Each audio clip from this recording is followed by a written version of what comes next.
모든 영혼이 거치게 되는 떠나온 삶에 대해 치유를 받는 과정으로서 영혼들은 모두 4개의 방을 지나가게 됩니다. 그리고 모든 영혼은 지상으로 다시 돌아오기 전에 삶의 서약서란 것을 작성한다. 소위 대잡이란 현상도 실은 탄생 이전에 미리 상영해 보았던 장면들이 우리의 잠재의식 속에 남아있기 때문에 일어나는 것이다. 사후에 그대는 삶의 서약서 원본에서 뽑아낸 확인 조항들의 목록을 받을 것이다. 이 서약서는 그대가 방금 마친 생 속으로 환생하기 위해 지구로 돌아가기 전에 작성했던 것이다. 목록에는 그대가 삶 속에서 성취하기로 했던 것들, 배우기로 동의했던 교훈들, 그리고 그대가 돕기로 한 혹은 그대를 도와주기로 되어 있던 사람들이 모두 적혀 있다. 또한 그대의 삶에 큰 영향을 주기로 되어 있던 사람들, 그리고 그들이 어떻게 영향을 주기로 되어 있는지도 포함되어 있으며 그대가 실행하기로 되어 있던 좋은 일들과 나쁜 일들, 그대가 겪게 될 건강상의 문제점들과 회복의 과정, 그대의 재정적인 성공과 실패, 또한 그대의 삶에 들어오거나 그대를 떠나갈 연인들 등등 그대가 성취하기로 되어 있던 모든 것들이 목록에 적혀 있을 것이다. 이것은 그대의 삶에 서약서에 적혀 있는 내용에서 뽑아낸 것들이다. 이 모든 것이 다 이 목록에 적혀 있으며 그대는 치유 여정의 다음 단계인 삶을 되살피는 과정 속에서 이 모든 것과 대면해야 한다. 삶의 서약서에는 당신이 지상계에 있는 동안 깨우치기로 약정한 교훈들이 포함되어 있다. 우리는 누구나 이런 서약서를 가지고 있다. 오늘은 책 죽음 이후의 또 다른 삶을 통해 사후에 겪게 될 4가지 일에 대해 공부해 보도록 하겠습니다. 죽음 이후의 삶, 리사 윌리엄스 지음, 자야리라 번역, 정신세계사 발행. 이것은 오늘 영상의 순서이며 사후의 영혼은 기다림의 방, 통찰의 방, 치유의 방, 보호자의 방을 거치게 되는데 모든 내용을 담기에는 너무 길어서 통찰의 방과 치유의 방을 중심으로 영상을 만들어 보았습니다. 그리고 영상에 나오는 벤과 아리엘 조시아는 저자의 인도령들입니다. 입문, 기다림의 방. 입문식의 시작.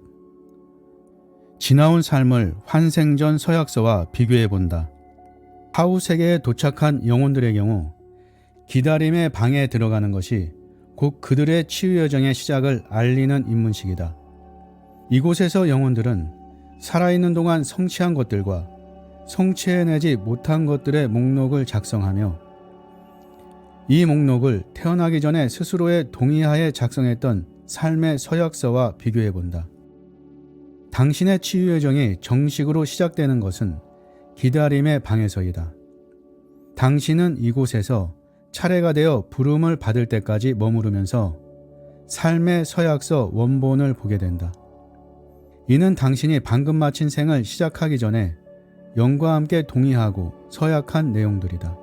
여기서 당신은 수속 과정을 밟고 당신과 비슷한 다른 영혼들과 한 무리를 이루어 다양한 치유 경로를 통해 치유의 방들로 가도록 배정받는다. 당신이 수속을 밟기 위해 차례를 기다리고 있는 동안 사후 세계의 경험에 익숙해질 수 있는 기회들이 주어진다. 인도령들이 그대를 데리고 가서 사후 세계의 치유 여정을 위한 수속을 밟게 할 것이다. 이 과정은 시간이 좀 걸릴 수도 있다. 하지만 지상계의 시간 개념과 이곳의 시간 개념은 같지 않다는 점을 기억하라. 시간의 본질은 존재하지 않는다. 시간은 영원하다. 답을 찾아 내면을 들여다보는 것만이 평생에 걸쳐 인도를 받을 수 있게 하는 열쇠이다. 명상 역시 삶을 여는 열쇠이다. 지금 여기를 살면서 머릿속에 생각을 늦추고 물질적인 것에 신경을 덜 뺏기면 당신은 성장에 필요한 모든 도구를 제공받아 하고자 한 일을 모두 해낼 수 있을 것이기 때문이다. 통찰의 방. 지상계로 돌아가 모든 삶을 되살피며 에고가 마치 옷 벗듯이 벗겨진다. 사후세계에서 당신은 통찰의 방의 중심부인 극장구역으로 인도받을 것이다. 그곳에서 당신은 가장 최근의 생애를 되살펴보는 시간을 가질 것이다. 삶을 되살피는 일은 저 세상에서 거치게 되는 과정들 중에서도 가장 어려운 과정이지만 동시에 가장 중요한 과정이기도 하다. 이곳에서 당신은 방금 떠나온 삶 속에서 일으켜놓고 해결하지 않은 문제들을 직면해야만 하며 이 문제들이 야기한 아픔을 깊이 느끼고 문제가 발생하는 과정에서 자신이 행한 역할을 인정하고 받아들여야만 한다. 이 과정이 어려운 이유는 사후세계에서 온 지 얼마 되지 않았을 때에는 아직도 에고가 남아있기 때문이다. 이에 반해 더 진화된 영혼들은 자신의 모든 면모를 순수한 에너지로 변환시켰기 때문에 에고가 더 이상 필요하지 않다. 어떤 영혼들은 인도령들이 권하는 길을 따르지 않기로 선택하기 때문에 사후세계에 오래 지낸 후에도 강한 에고를 유지하고 있기도 하다. 그러나 인도령들이 권하는 치유의 길을 따르는 영혼들의 경우엔 진정한 치유와 성장이 시작될 수 있도록 모든 에고가 마치 옷 벗듯이 벗겨진다. 어떤 영혼들은 통찰의 방에 도착하기 전에 벌써 에고를 잊어버리기 시작하기도 한다. 이것은 그들이 처음으로 지상계로 돌아가는 여행을 할 때 시작될 가능성이 크다. 지상계로 돌아가서 그들은 자신이 저지른 잘못과 실패들을 목격하게 되고 사람들이 자신에 대해 실제로 어떻게 생각하는지도 깨닫게 된다. 그들은 또한 자신이 얼마나 사랑받았는지도 깨닫게 되는데 물론 이로 인해 에고가 오히려 더 커지는 반작용이 일어날 때도 있지만 대부분의 경우는 그렇지 않다. 많은 영혼들의 경우 외부 세계로부터 영향에 민감하게 반응하고 사랑을 수용하려면 에고를 내려놓아야만 한다. 그대가 끼친 모든 고통, 그대가 당했던 모든 고통을 다시 경험하게 된다. 배는 삶을 되살피는 과정을 이렇게 묘사한다. 그대는 좋고 나쁘고 추하고를 가리지 않고 자기 생애의 모든 면을 되살피게 된다. 그대가 했던 말들, 그대가 주었던 선물들, 그대가 받아들였던 사물과 사람들, 그리고 그대가 삶을 살았던 방식 등등 통찰의 방에서는 이 모든 것이 그대의 눈앞에 펼쳐질 것이다. 이것은 쉬운 과정이 아니다. 왜냐하면 그대가 끼친 모든 고통, 또한 그대가 당했던 모든 고통을 보게 될 것이기 때문이다. 그대는 이 모든 것을 다시 경험하게 될 것이다. 하지만 이번에는 상대방의 입장에서 상황을 보게 될 것이다. 그대는 그대의 행동이 다른 사람들을 어떻게 아프게 했는지를 이해함으로써 갈등의 본질을 이해하게 될 것이며 다른 사람들이 느꼈던 아픔들을 느끼게 될 것이다. 삶을 되살피는 과정에서 당신은 자신의 삶을 전체적으로 조감하게 되며 처음부터 마지막까지 모든 일을 대면하게 된다. 또한 자신이 사람들에게 미친 영향과 다른 사람들로부터 받은 영향을 알게 될 것이며 자신이 상황을 어떻게 처리했는지 혹은 처리하지 못했는지도 보게 될 것이다. 하지만 가장 어려운 것은 당신이 다른 사람들에게 끼친 고통과 아픔을 되느끼는 일일 것이다. 지상에서는 당신의 관점을 기준으로 해서 살았기 때문에 다른 사람들의 감정을 느끼지 못했고 당신의 행동이 남들에게 어떤 영향을 미쳤는지를 진실로 알지 못했다. 하지만 사후세계에서 당신은 당신의 말과 행동으로 인해 고통당했던 사람들의 관점에 서서 자신이 교훈을 깨닫게 된다. 이것은 힘든 일이다. 하지만 만약 이것이 지상계에 있는 동안 모든 사람을 사랑과 존경으로서 대하고자 하는 마음을 불러일으키지 못한다면 과연 무엇이 그런 마음을 불러일으킬 수 있겠는가? 삶을 목격하기. 통찰의 방에서 당신은 자신의 삶에서 일어난 모든 일이 여러 개의 벽에 투영되는 것을 보게 될 것이다. 마치 화면이 여러 개 있는 영화관에 들어온 것처럼 말이다. 이 방은 당신에게 최고로 강도 높은 경험을 제공할 수 있도록 꾸며져 있으며 지구상의 그 어떤 영화관도 이것은 따라오지 못한다. 치유의 방. 이번 생에서 학대의 고통이나 트라우마를 겪었다면 그 고통을 외면하지 말라. 통찰의 방을 나선 후 당신은 치유의 방으로 가서 치유의 여정의 다음 단계를 밟게 된다. 이곳에서 당신은 인간 존재의 일부라 할 수 있는 고통과 트라우마의 마지막 흔적까지도 모두 제거해줄 어떤 에너지에 휩싸인다. 그리고 막 삶을 되살핀 후인 만큼 당신은 이 방이 제공해주는 혜택을 톡톡히 누리게 될 것이다. 치유의 방에서 대부분의 영혼들은 사후 세계로의 전환 과정에서 겪은 부정적인 경험들이 마지막 찌꺼기까지 다 극복하게 된다. 치유의 방에 처음 들어가는 순간 진동수가 너무나도 높고 에너지가 무척 강력하기 때문에 어지럽거나 메슥메슥한 느낌을 받을 수도 있다. 하지만 일단 사랑이 넘치는 에너지의 포옹 속에 들어가 안기고 나면 그대는 이 방이 더 많은 것을 제공해 줄 수 있음을 깨닫게 되고 그곳을 떠나기가 싫어질 것이다. 긍정적인 마음가짐은 삶 속에서 이로울 뿐만 아니라 사후세계까지 따라와서 당신이 거치는 과정들을 훨씬 더 수월하게 만들어준다. 따라서 만약 당신이 이번 생에서 학대의 고통이나 트라우마를 겪었다면 그 고통을 외면하지 말라. 오히려 정면으로 그 고통을 마주하라. 사후세계는 에너지로 이루어져 있으므로 이승과 저승은 직접적으로 연결되어 있다. 따라서 치유 여정 속에서 당신이 품는 생각과 감정들은 당신의 진화 과정에 즉각적인 영향을 미친다. 먼저 마음속에 무겁게 쥐고 있는 것들을 모두 내려놓아야 한다. 저 세상에서 치유의 방에 도착하면 당신이 할 일은 통찰의 방에서와 같이 당신의 잘못을 바로잡거나 다른 사람들에게 보상을 해주거나 하는 것이 아니라 자신의 치유 경험에 주의를 집중하는 것이다. 치유의 방에 머무는 동안 당신은 지상계에서의 자신의 행동과 인간관계에 대해 더 많은 것을 배우면서 자기 발견에 집중하게 될 것이다. 치유의 방에 대해 말하면서 벤은 다음과 같은 정보를 채널링을 통해 전해주었다. 치유의 방은 청록색 빛으로 가득하다. 푸른 토파즈의 색깔을 상상해보라. 그리고 거기에 금속성 광채의 느낌을 살짝 더해보라.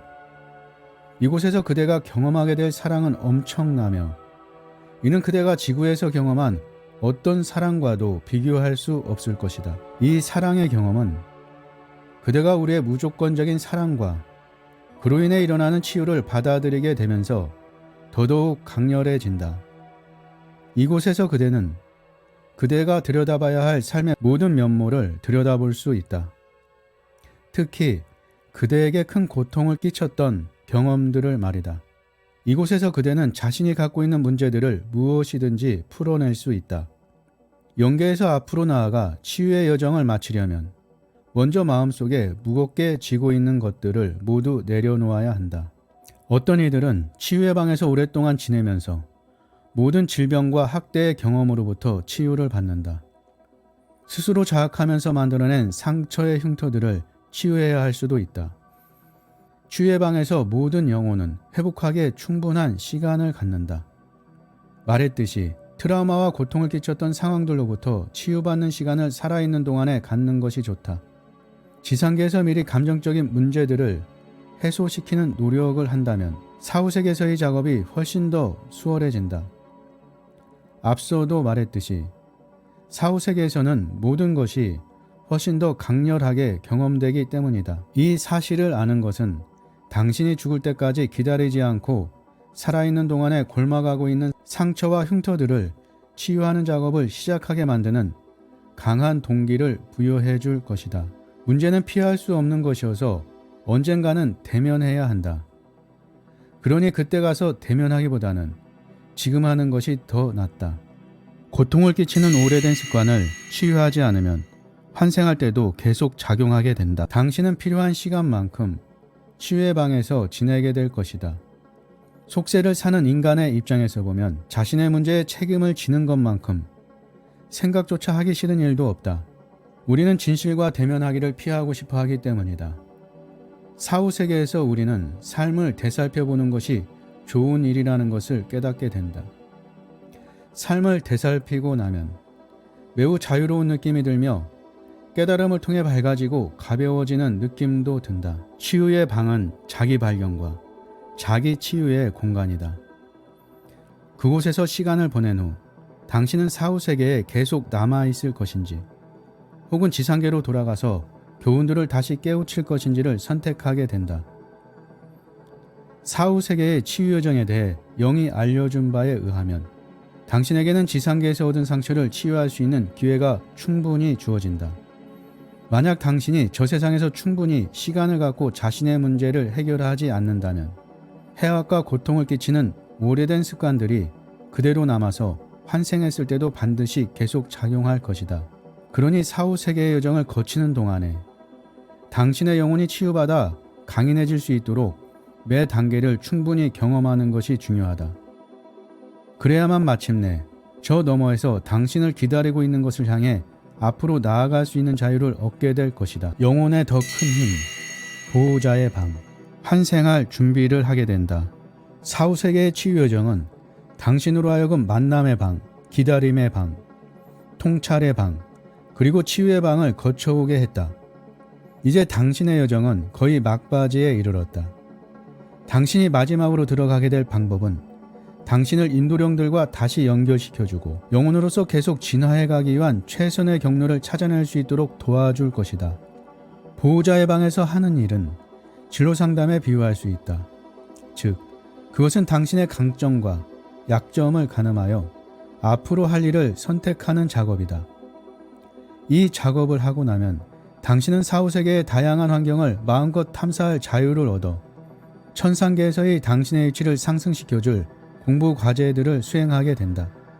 그리하여 마침내 지상에 환생할 준비를 마치게 되는 것이다. 조시아는 이렇게 말한다. 치유의 방을 지나서 나아가면 그대는 보호자의 방에 도달한다.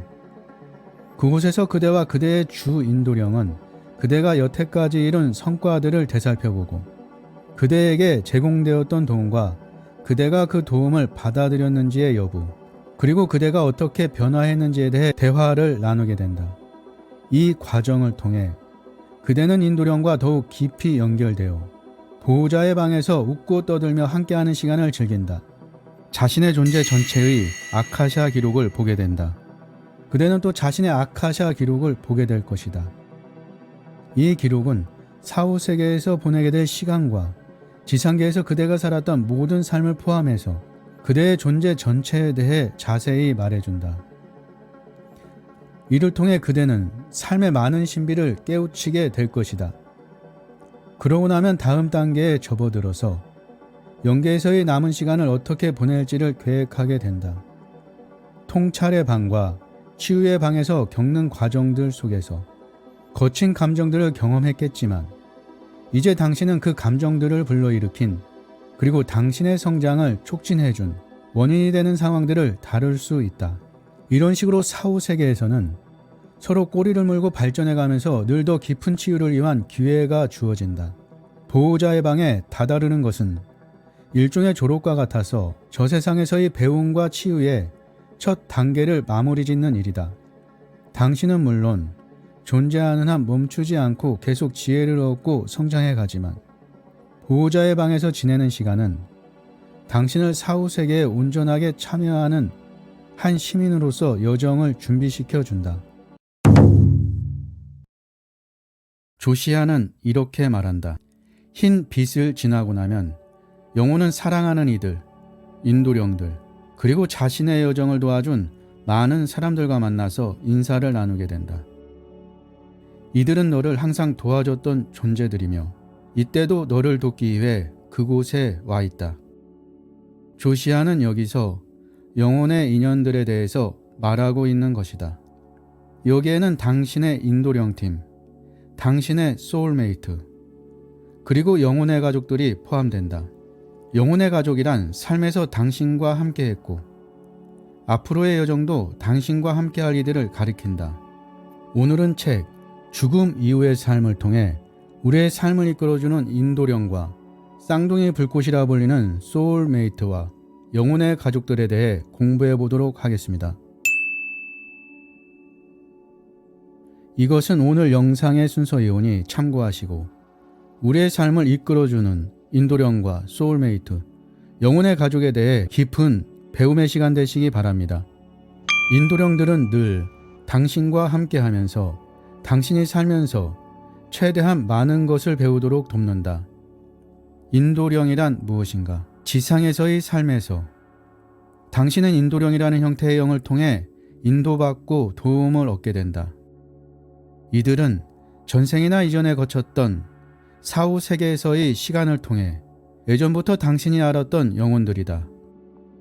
이번의 지상의 삶에 매이기 전에 당신은 이 영혼들이 당신의 인도령이 되도록 이 임무를 수행하기 위해서 그들은 당신이 환생하여 사는 동안 사후 세계에 남기로 선택했다. 이것은 당신이 전생에서 그들을 도와주었고 이번 생에서는 그들이 그 은혜를 갖기를 원했기 때문이다. 인도령들의 목표는 지상계에서 그리고 저 세상으로 건너가는 과정에서 당신을 도움으로써 당신이 환생하기 전에 그들과 맺었던 서약을 지키는 것이다. 당신이 삶을 살아가는 동안 그들은 가치를 환산할 수 없을 정도로 귀중한 도움을 제공한다. 당신은 그들의 존재를 알지 못하더라도 그들은 항상 당신을 지키고 있다. 어떤 인도령들은 필요한 도움을 주기 위해서 특정한 시기에 당신의 삶 속에 나타나기도 한다. 하지만 어떤 인도령들은 항상 당신과 함께 있다. 즉, 당신이 태어날 때부터 당신과 함께하여 일평생 동안 꾸준히 당신의 곁을 지킨다. 이들 중 하나가 당신의 주 인도령으로서 이 인도령은 다른 인도령들을 감독하면서 당신 삶의 과정에 그들이 함께하도록 부추긴다. 늘 당신과 함께하든 아니면 잠시만 함께하든 간에 모든 인도령의 임무는 당신이 지상계에 있는 동안 최대한 많은 것을 배우도록 돕는 일이다. 이를 위해서 그들은 도우미 팀을 이루어서 다양한 방식으로 작전을 펼쳐야 한다. 당신의 인도령들은 도우미로서의 자격을 이용하여 당신에게 늘 말을 건다. 인도령들은 당신의 직감이나 직관을 통해서도 당신과 소통한다. 인도령들은 최대한 이끌어주지만 선택과 결정은 오직 그대들의 몫이다. 인도령들이 우리 인생을 대신 살아주거나 우리의 행보를 좌지우지할 수는 없다. 우리는 여전히 자유의지를 지니고 있으며 그들이 우리 대신 결정을 내려주는 것은 허용되지 않으므로 우리는 스스로 결정을 내려야만 한다.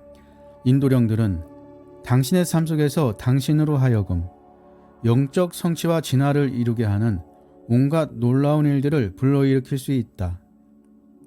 내가 벤에게 이것을 물었을 때 그는 채널링을 통해 다음과 같이 대답했다. 우리 인도령들은 그대들에게 단지 길을 보여줄 수만 있을 뿐임을 이해하라.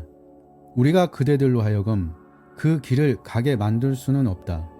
어느 길로 갈 것인지, 삶을 어떻게 살고 싶은지를 결정하는 것은 그대들이다. 우리는 그대들이 전생으로부터의 흉터들과 상처들을 치유하여 크게 진화된 영혼이 될 수 있도록 돕지만 이 경험들도 그대들이 스스로 깨우쳐야 할 교훈이다.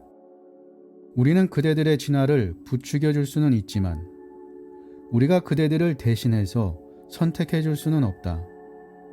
그러니 사람들이 끔찍하고 사악한 짓을 한다면 그것은 그들의 선택이다. 그들의 영혼은 선택의 자유를 지니고 있다. 우리는 오로지 그들이 선택을 내린 이후로부터 그들을 인도할 수 있을 뿐이다.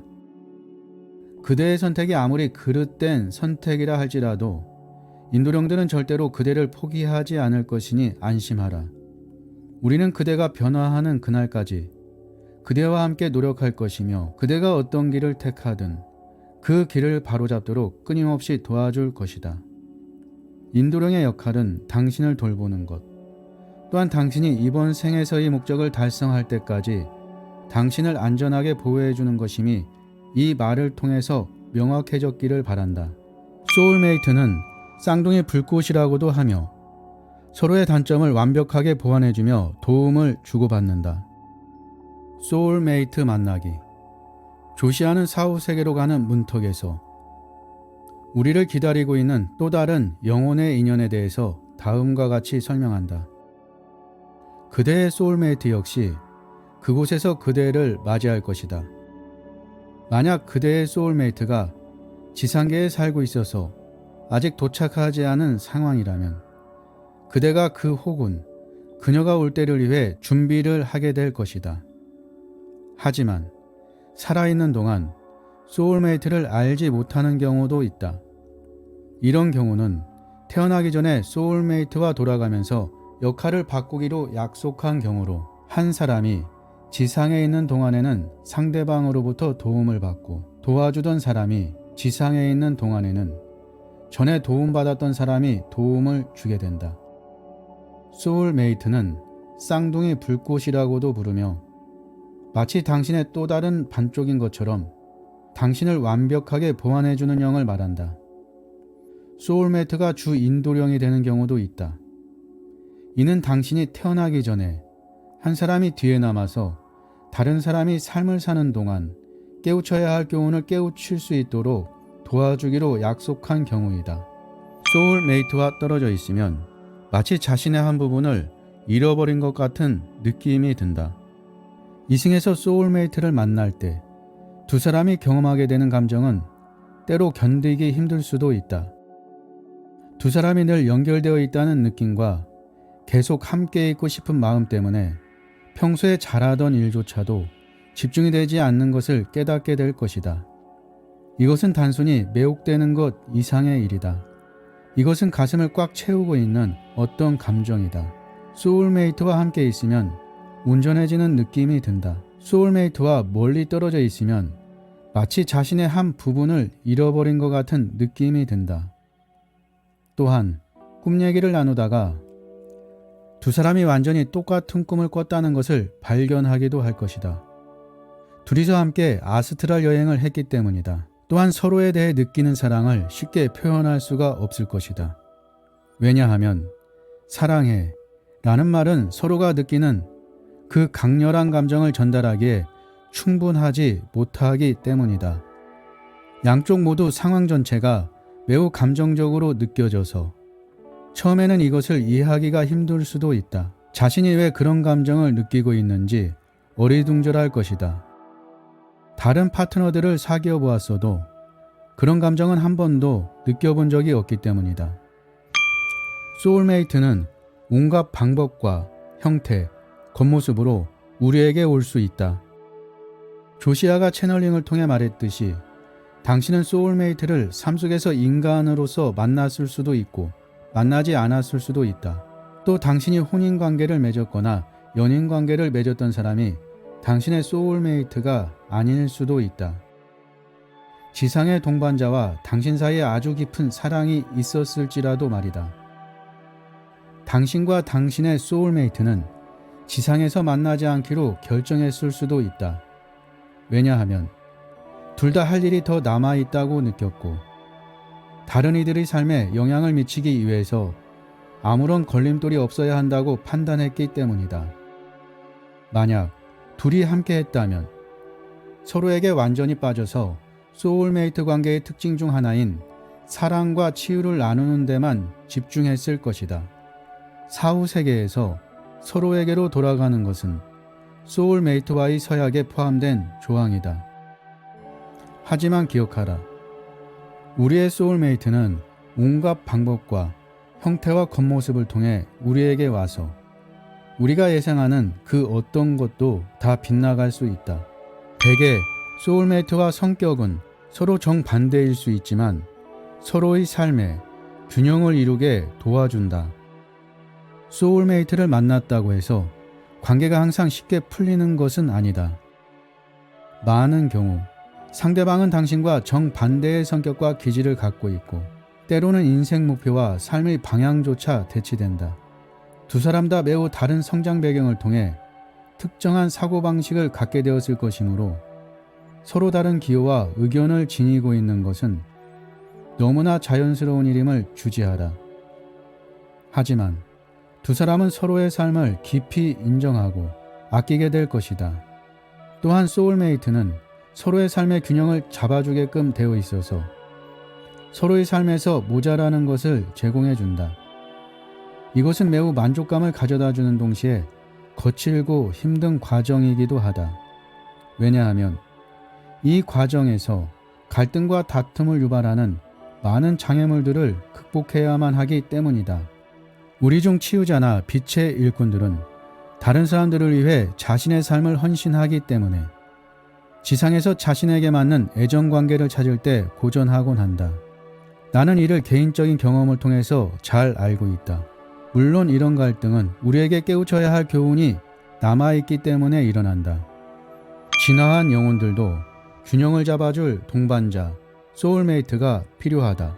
높은 단계까지 진화한 영혼으로서 다른 사람들을 가르치고 돕기 위해 지구에 온 이들 중 균형을 잡아줄 동반자를 필요로 하지 않는 사람은 없다. 이 동반자 역시 높은 단계까지 진화한 영적인 영혼일 것이다. 이 경우 둘의 관계 속에서 중심을 잡아주는 안정적인 요소가 있어야 한다. 그렇지 않으면 양쪽 다 함께 지내는 것이 어렵다는 것을 느끼게 될 것이다. 예를 들어 한 사람은 영적인 공부에 헌신하고 자신의 재능을 이용하여 다른 이들을 치유해 줄 수 있을 것이다. 한편 다른 한 사람은 변호사나 사업가와 같이 현실에 뿌리 박은 직업을 가지되 영성은 개인적인 생활 속에서 추구할 수도 있을 것이다. 변호사 일을 하는 것은 다양한 사람들과 소통하면서 많은 것을 배울 수 있는 기회를 제공해주는 동시에 현실적으로 땅에 발붙이고 살게 해줄 수 있다. 삶에서 함께하기로 한 영혼의 가족들, 영혼의 가족. 당신은 인도령과 소울메이트 외에도 다른 가까운 영들과 연결되어 있다. 이들은 당신의 영혼의 가족이다.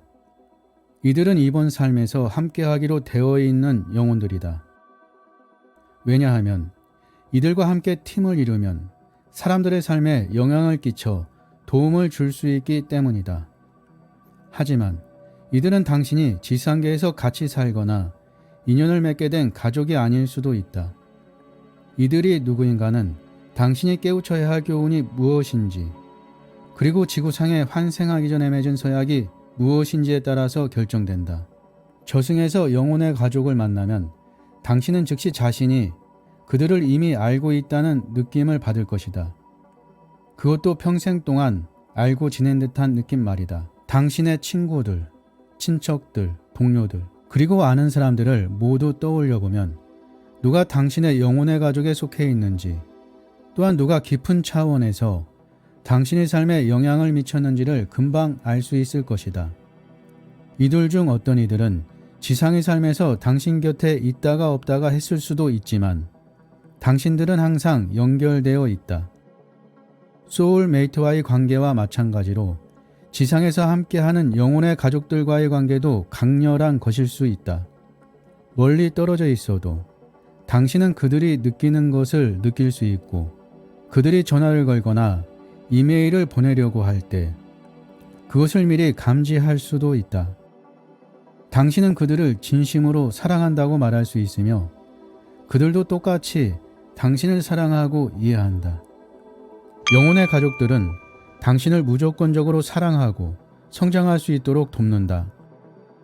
사후세계에 도착하고 나면 당신을 사랑하며 오로지 당신을 위하는 생각만을 품고 있는 이 영혼들을 다시 한번 만나게 될 것임을 주지하라. 당신은 영혼의 가족에게로 돌아가는 것이다. 이 가족들은 당신을 무조건적으로 사랑하며 당신이 영적으로 성장하도록 도와주고 당신이 사후 세계에 있는 동안 늘 당신과 함께 지낸다. 이제 당신도 알다시피 당신의 영혼의 가족과 소울메이트와 인도령들은 당신이 영혼으로서 성장하고 발전해 갈 수 있도록 모든 것을 헌신하는 환상의 팀을 이루고 있다. 지상의 삶에서만이 아니라 사후세계에서 이어지는 여정에서도 말이다. 끝까지 시청해 주셔서 감사합니다. 좋으셨다면 구독, 좋아요, 댓글, 알림 설정 부탁하고요. 당신이 희망입니다. 당신이 최고입니다.